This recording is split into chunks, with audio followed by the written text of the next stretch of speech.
Welcome back to the LEVRAGE Podcast powered by the next 400 Bound. I'm your host, Kweku Q, and today I'm super excited. I'm about to talk about something really, really fun and exciting, and that's all. It's all going to be about Ghana today. Well, let's say Africa, but specifically, we're going to talk about Ghana, and I'm super excited to have two very cool individuals who have an amazing podcast out there in Africa. From what I'm hearing, it's supposed to be the number one podcast in the world. Do you understand what I'm saying? And that's the two amazing Afi and Zoo from the Stay by Plan podcast, straight out of GH. Yo, thank you so much. I'm honored to have y'all here, right? But check this, right? So because this is like December, I'm just gonna start with this. What is Dirty December? First, if you are in the diaspora, you need to really watch this podcast because we're gonna go right into it. Tell me, what is Dirty December in Ghana? What is Dirty December? Um, I feel everybody has their own definition, but I would call it Ghana, but on steroids. Oh yes, 100%. Yeah. You thinking the It's same? it's like regular Ghana, but on steroids. Everything is just on a different level. Everything is amped up. Everything is intense. So yeah, it's just Ghana, but like on a different level. So that's how I describe it. Yeah. So when you Yeah. say Ghana at a different level, like what do you mean by Ghana at a different level? Like, you know, you mean the different level in terms of economics, or you talking about like the partying and the fun? Everything. Money, Hmm. traffic, parties, events. Even your parents are more upset. Like everything is on another level. Like it's a So different so time. so what is the highlight of 30 December? Is it like, okay, you're going to all these different events and you're not sleeping, and so give me a typical day scenario. So I'm coming to Ghana, I land, I check in, I'm like, I'm ready for 30 December. Now what? Okay, so typical day. I think afternoon you'd probably go for lunch, Mm-hmm. and any restaurants you are going to be super crowded. You can bump into the most random but popular person from outside of Ghana. Cause I think that happened to me. I went for lunch and I saw Naomi Campbell, like so Oh. random. Like that's how dirty December gets. And then maybe after lunch, you would want to go for an event. There are usually concerts. Mm-hmm. What else? There are like parties, um, exhibitions, Mm-hmm. pop-up shops and stuff like that. So afternoon, you probably go for like a pop-up shop event, get some merch, stuff like that. And then after that, you probably go for a concert. Mm-hmm. And after the concert, you are in the clubs having fun till about 6, 7 a.m. I kid you not. Like people would sleep Mm-hmm. and wake up and their friends are still jamming like at the beach clubs. And it's like 24/7. madness. Yeah, you go home, take a shower, sleep, So yeah. wake up, have breakfast, and then no breakfast, brunch. Yeah, So basically, I you wake up late. You wake up late, I so it's think the brunch. last time I did Christmas in Ghana for real, had to be over 10 years ago. And Yep. but I normally That's come to Ghana twice a year or once or whatever at least, right? But never in December because the last time I did December when I came back, my bank account was like screaming. It's crazy, bro. It's crazy. It's It crazy. was screaming. But Yeah. I mean, I always tell people Hmm. you have to experience the December at least once. But if you're coming back after that, I personally would recommend another time in the year 100%. because it's not. It's too much, right? What about like business? Like, let's say, a lot of people want to visit Ghana. I get a lot of calls from people. I want to go to Ghana. I'm going to Ghana. During that time, is it a good time to think business, or is you should just go and just have a great time, and or you could do both during that time, that period, though? I feel like it depends on the kind of business. Hmm. Yeah, so you could definitely do both. I think December will be the time to sort of figure out who you want to do business with and then vibe with them on like a casual level so Hmm. that later on in the year, like you can, Hmm. like, I don't know, circle back and then do like real business. But everybody's jamming. Nobody's come Nobody to has time to talk look serious at your project. business. Yeah. So you guys are probably jam packed from like next week going. That's why I wanted to sneak in this It started podcast. It today. started It's already today. Oh wow. Well, I'm gonna miss it, but definitely not next year. I promise you, I'm gonna be there for this next year. But I have a question though. Why is Ghana like such a unique destination? Like I know I'm from Ghana, but I've lived here for a very, very long time in the US, and I constantly see and hear and people tell me, groups tell me they're going to Ghana, and a lot of them are in the African diaspora, which includes African Americans and other Africans as well as Ghanaian Americans like myself, right? So basically, what is making Ghana so trendy, and in your opinion, as opposed to all the other neighboring countries? What makes it Uh, unique? I think it's very layered, but I think some of the main reasons are peace. I think Ghana is a peaceful country. As we speak, actually, we have elections tomorrow on the day of record. We hope the peace will continue. Hmm. But yeah, generally, Ghana is always peaceful. So people see it as a safe destination. Some other countries in the region are kind of volatile. So if you go there at the wrong time, it can go left. So people tend to like Ghana because it's generally Peaceful. peaceful. Hmm. Yeah, yeah. And I think also people seem to be welcoming. People feel welcome when they come here. yeah. They say the Ghanaian people are nice. They like them. They show Hmm. they treat them. I hear that a So lot. Yeah. yeah, yeah, yeah. So I think that's another key reason as well. Do you have any ideas why? I think it's just the two actually. Yeah. Peaceful. Yeah. I Hmm. think rich history as well. And of course your currency is going to get you like a loss when you come here, obviously. So Right.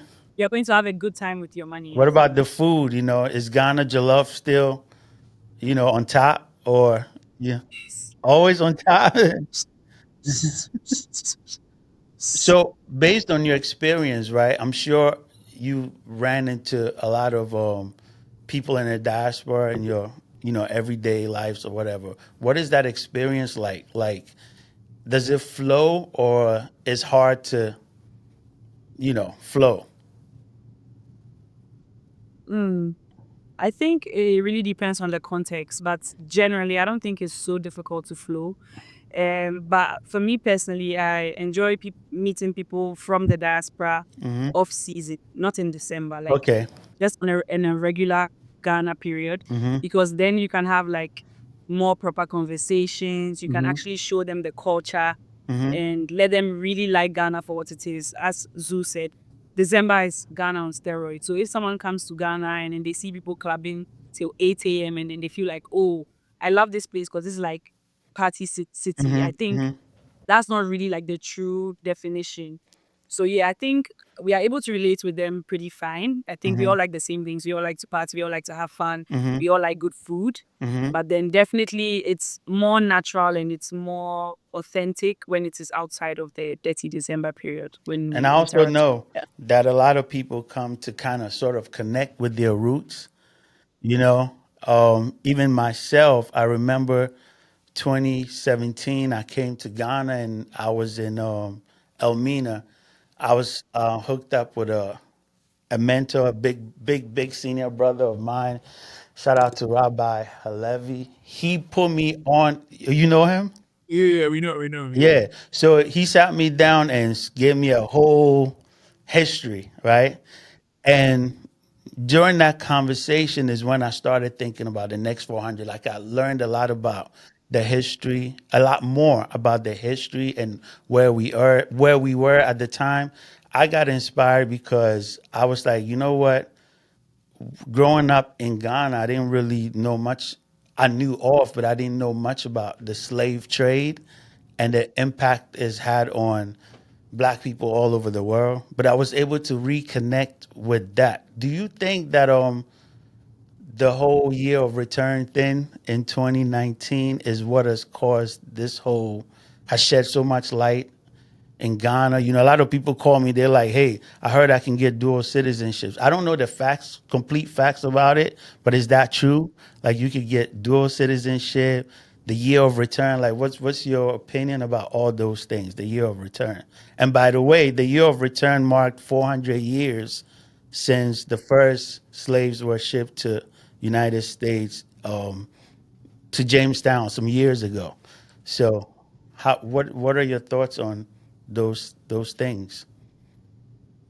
So for me, I understand why people always want to come back to Ghana and try and reconnect with their roots, because if you don't know where you are from, like people always say this, if you don't know where you're from, how do you know where you're Mm-hmm. going? So it's like people come back, they're looking for a thing to connect to. It's like, and sometimes nowadays you can trace your ancestry back to specific places on the earth. So when people trace their ancestry and they get like they're from Ghana, and sometimes you can get really specific, like a specific region or from Cape Coast.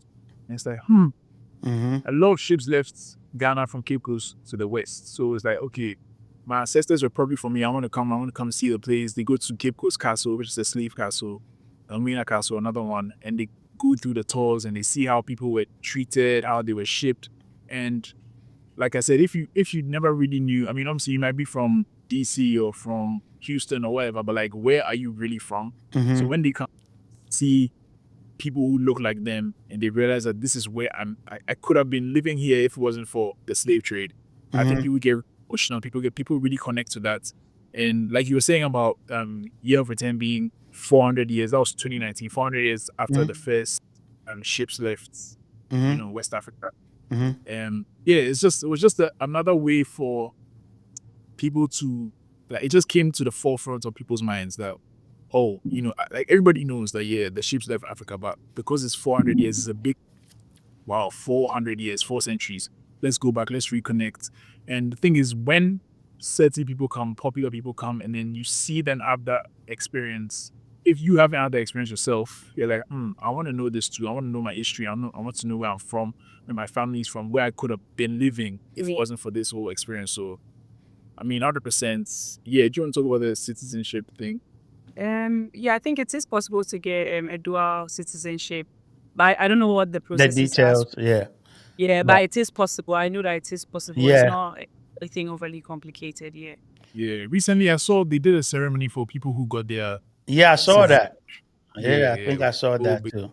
I Yeah. think that's a beautiful thing. But you know what somebody asked me though? Somebody here recently in passing, I was at a restaurant, we're having a conversation and they said that okay, they heard that Ghana is giving dual citizenship, but why is Ghana making it that easy for people to get that kind of a thing? Because, you know, we don't get it easy when we have to come to this side of the world or anywhere else. You know, I don't know the details, but I thought it was a good point that somebody made. I don't know, but just in passing. But moving quite along, what are some of the industries? Because a lot of people, when they call me, they're like, I heard you can buy a house for $10 in Ghana, $10,000. I mean, I'm just telling you, they come with this ridiculous. Dollars plus They come can't get a square in Ghana for $10. say that. I said you can't even rent a square for $10 in Ghana, So I please. laugh, Plus, right? So everybody wants to do something in Ghana, which I think is a great thing because if you have this um, burst in the tourism industry, people should be investing in Ghana. So what are your thoughts on that? Like, what would you tell somebody watching this right now, thinking, you know what, I want to invest in Africa and I'm thinking Ghana because it's popping up on my radar. What would you say? right. What are some of the cool industries that are simple? I think before we even go into that, I think the comment the person made in the restaurant is actually very valid because as we were talking about the whole year of return, I Hmm. feel like over the past few years, Hmm. the relevance, the importance of that whole pilgrimage, if I should call it that, Hmm. has kind of been watered down by the festivities because now a lot of people might come here, Hmm. they connect with their roots, they have a great time, they go for all the parties, Hmm. and then they go back with, oh my God, I feel welcome, Hmm. and that's my home. Hmm. And that's literally it. Right. You get it. So I think that's where the problem is. And then now we see people wanting to come back, not because they want to add value necessarily to the economy, but because they've seen an opportunity where, as we said earlier, the dollar rate and all of that is like much cheaper. It's like, okay, if I'm working in America and then I'm bringing money down here and I'm a dual citizen, I can get someone to build a house for me and I can Mm. do this and I. So I think for me, that's where my issue is. I feel like, of course, we want everybody to be able to come back and be a part of this country. Of Mm-hmm. course, get your dual citizenship. Mm-hmm. But what kind of value are you bringing Thank to you. Ghana? I like And that. vice versa. Because, like you said, if you are going to get some sort of citizenship in America, you have to really come correct. Like, Yeah. what are you? It's literally like, Yeah. what are you bringing to the table for us to give you this Right. citizenship? And I feel like we need to have the same energy. There are so many industries that people can invest in. Right. So instead of just focusing on like real estate, oh yeah, I want to come and build this or buy this estate and then have this and turn into Airbnbs and Mm-hmm. make money for myself. I feel like there are so many different things people can do to support the economy in itself. Mm-hmm. And when it comes to the educational system, when it comes to the value of the educational system, I think there's so much work that can be done there. And when it comes to technology, farming, vocational, I feel like more of like the vocational stuff, technical stuff. There's so much opportunities in those fields.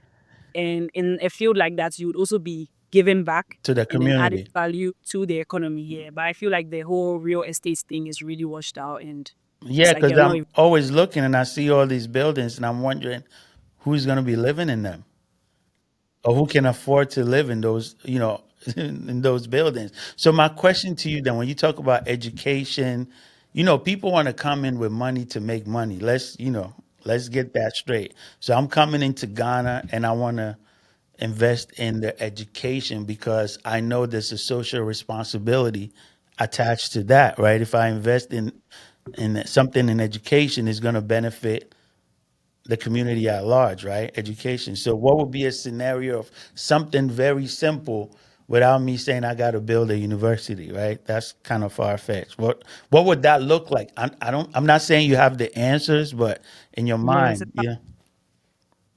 Zurian. Yeah, it's tough because on the education front, the quality of education in Ghana has gone down quite a bit in the last few years. So you'd have to find a way to raise it basically. So I know people come and try to build schools and everything, but what happens after you build the school? I think a lot of people don't focus on that. Are you providing textbooks, like quality textbooks? Are you providing teachers that have been trained properly? Mm-hmm. Are you providing materials for the kids to learn? That will set them apart from maybe their peers, or just give them a quality of education that they may not, get on the normal. So when it comes to education, I think it's a really tricky sector. Let's call it that. It's tricky It's a because huge thing. yes, I like and what you honestly, said too about the vocational sector because I think that a lot of times we miss um, the mark because I know African parents always focus in on the doctor, lawyer, engineer, this, that, right? And I know there are a lot of people who go through all of that and end up not necessarily having jobs. Meanwhile, a lot of people are not necessarily gifted to become experts in those areas. You get what I'm saying? So, maybe there needs to be a push in, encouraging the vocational stuff too as well. I don't know. sure, sure. But so you're saying what's the good way to invest in education? Simply like I think honestly, yeah, like Zoo is saying, trying to build a whole school might be a little bit far fetched. I think what people need to do is add value to whatever is already existing.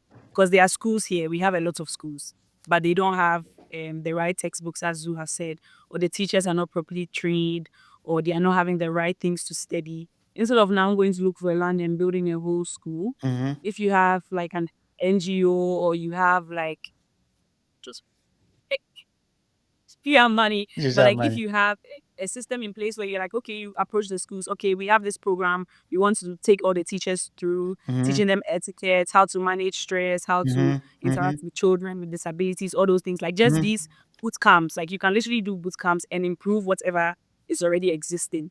And then with stuff like that, you're adding value to what is already existing. So I think that's like one of the simple ways To to get go it about done. it. In long term, Mhm, when you are able to invest in all of these places and you have that track record, then if you're trying to build like a whole school, mhm. of course you're going to get like the right backing and then it's going to be financially viable for you because you get investors to do that for you. That's what I think. Actually, already we do have the schools, but You just we need more pumped into more it. value. So that's Yeah, the interesting thing. So when I thought of the next 400 and now we have a team of us, right? The goal was to focus on collective prosperity. And what that meant is for us to do um, collaborative investments, right? So if I was to come to Ghana to do something and I'm just using my funds and my strength, it's definitely not going to go as far as if it was 10 of us trying to make a difference, right? So that's pretty much one of the strong focal points of this whole next 400 thing is to build communities that can support industries, not just here in America, but also, let's say if we came in to do something in Ghana, it would be a group of us and not just one person. I'm always constantly advocating that, you know what, we shouldn't just go there and, just come back without planting a seed that can lead to, some type of wealth building or legacy for the future, right? So, what do we have to say to those who are hesitant, right? There are a lot of people that want to do stuff, but it's an unknown territory, right? If you want to do some investments in Ghana, you want to, maybe align yourself with trusted partners or whatever. What's your take on that? What would you say to somebody watching now and they have that hesitant feeling like, I don't know, I don't know if I could trust doing business there. What would you say to that? I see the smile on your face is like, we know about that.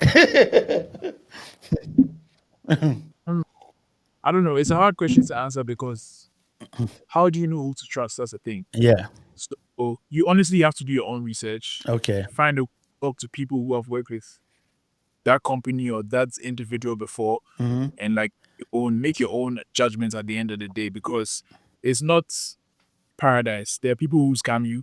Mm-hmm. I mean, there's scammers everywhere in the world. yeah, exactly. If you come to Ghana and you don't come correct, they'll scam you, take your money. With a At the smile on same your time, face. yeah, exactly. At the same time, there are people who are actually here to really do proper work. If you're able to find them and work with them, you can really make some magic happen. So it's really just about, you have to do your own research. You can't go in blind. You have to do your research. You have to talk to people on the ground.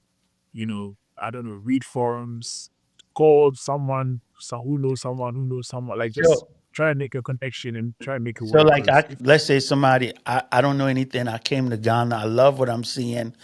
And somebody tells me, oh, you can get this whole land for, let's say, 20K. And, run away, run, just run away.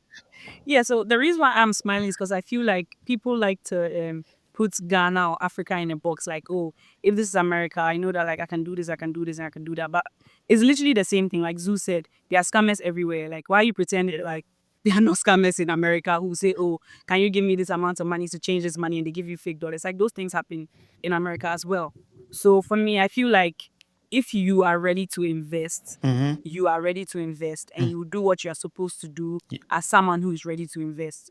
You don't need me or Zoo to come and tell you that, oh, Ghana is an amazing place. Please come and invest. Like, I think anybody who is business minded and is trying to do something and Mm-hmm. have like value added Mm-hmm. will do their research and they will do their homework. Like, they Don't get are, excited too quickly and just jump. yeah, because But they are everything isn't, yeah, Ghana is not necessarily like as orderly, fine, mm-hmm. but there are businesses that are registered. Right. Why are you working with a company that is not registered? Like, Right. I feel like just the same way you go about your business outside of the country is the same approach you should bring in Ghana, because the systems are there. They may not necessarily be working, Right. but that doesn't mean you should try and like, if you go and cut corners and go and do some shady when someone scams you, don't come and say Are there Ghanaians are. are there Yeah, trusted partners in Ghana? Like, there trusted. are. You can say, I could trust this company. There are. Oh, okay. Me, I can't mention names, but yeah, three Bill.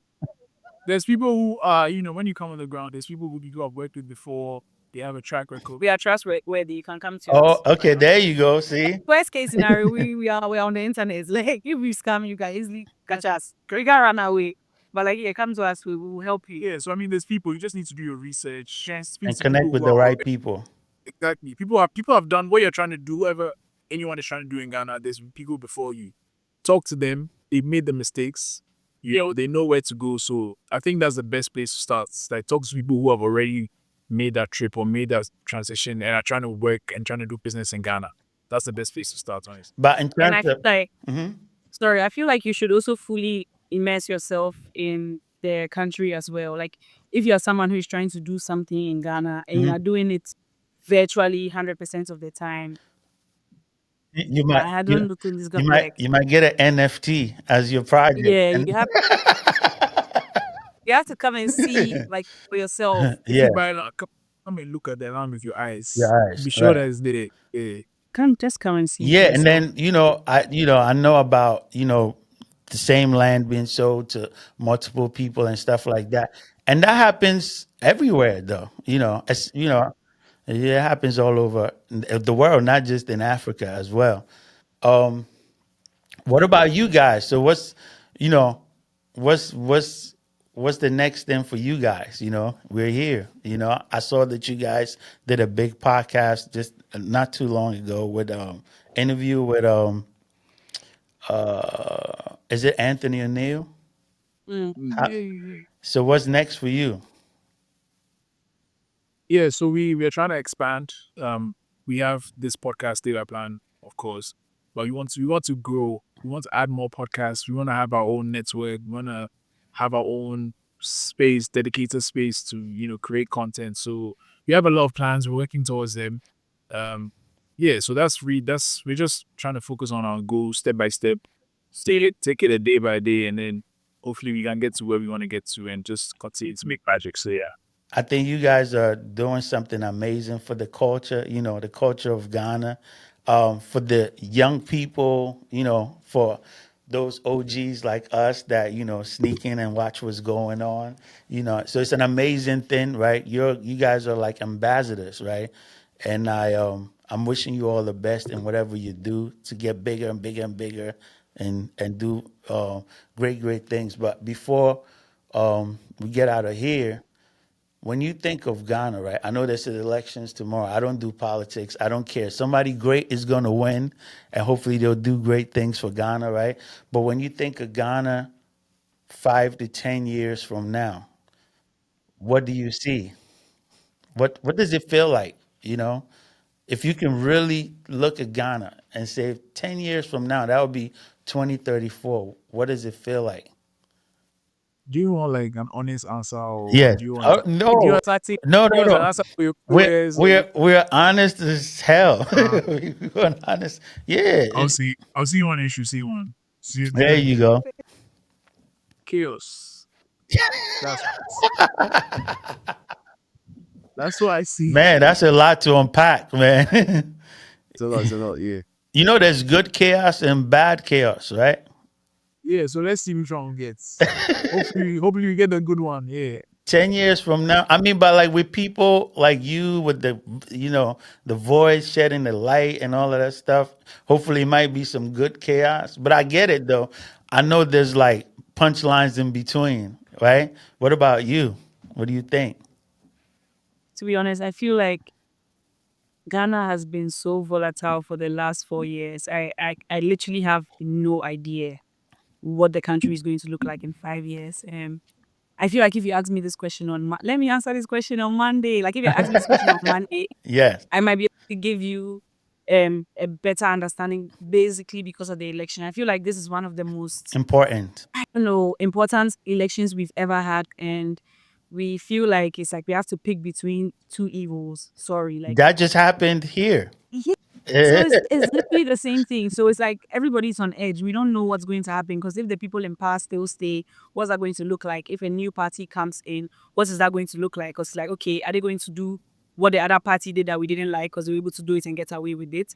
Or if the people in power stay, are they going to continue doing what they are doing that we don't like? Like, Mm-hmm. it's just too much for us to really like figure out. Mm-hmm. But then, like you said, with people like Zoo and I, Stay by Plan, and then there Mm-hmm. are other platforms, and the fact that social media is becoming more and more Mm-hmm. powerful, I think what we can do is to just share our story and try and let people make the right decisions. We did an episode on elections and just made sure people had their mind in the right place, like Mm-hmm. vote from your research. Don't let anybody pressure you, stuff like that. So I think once we just keep on doing what we can do, I think that's what's important. And we just hope that based on what we are doing and what others are doing, the country will become a better place. Because Ghana is amazing, and it was sad Absolutely. to really see it go down because of like selfish leaders, Well, let's all root for who we want to win. I don't know, but let's root for who we want to win, and hopefully they have the Ghana's best interest at heart. I strongly believe that Ghana is a blessed country, and Yeah. if we have the right people in charge to kind of lead with their heart and minds, we'll definitely become a very great nation that can represent Africa to the fullest, right? Now, before we leave, so what's the hottest spot to chill in Ghana that you can't miss, right? If somebody's watching now, they're like, yeah, I'm going to Ghana. You can't not go to Ghana and not go to these 3 spots. I know you have loyalty to some people, so don't be cheating here. Just 3 spots. I'm putting you on the spot. Only 3 spots. Spot for breakfast. Okay, let's do What kind of sports though? Like just like spot for sports to have. breakfast, stuff for breakfast, stuff for lunch, and hanging out party spot. All right. Please, everybody that we're mentioning, we will send you an invoice. That's There you go. 100%. Rosé Garden. Those people like that. Yeah, I think Rosé Gardens and fine. Okay. Do well for brunch. Mm-hmm. For lunch, I really love Bistro 22. I say it every time. I feel like by this time they should start giving me free meals. Okay.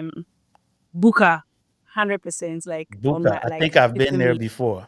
Yeah. Yeah, if you want to try local food and you are afraid of like trying it from somewhere that you might get like a bad tummy upset or something, Right.